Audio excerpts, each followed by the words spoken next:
Hello hi friends, నేను మీ నాగమణి. ముందుగా అందరికీ వినాయక చవితి శుభాకాంక్షలు.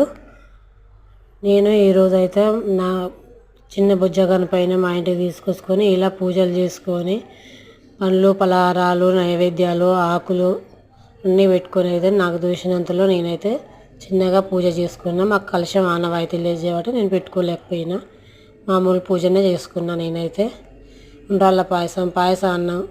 నా కొడుకు తిరుపతి పోయినా అని చెప్పినా కదా, ఆ తిరుపతి లడ్డు కూడా గణపయ్యకు అందొచ్చింది. తిరుపతి లడ్డు కూడా పెట్టుకొని నాకు దూసినంతలో పూజ అనేది నేను చేసుకున్నా. నా మనవళ్ళ బుక్స్ పెట్టుకొని నా మనవళ్ళనే గుంజీలు తీయమని చెప్తే చిన్న ఆయన తీయలేడు, పెద్ద ఆయన తీసిండు. కానీ చిన్న ఆయన కూడా కాసేపు అయినాక తీసిండు, కానీ వాంది వీడియో తీయలేకపోయినా. ఇలా మా ఇంట్లో చిన్న బుజ్జ గణపయ్యకైతే పూజ నేనైతే పూర్తి చేసుకున్నాను నాకు దూసినట్టుగా. జై గణేష్ మహారాజ్కి జై.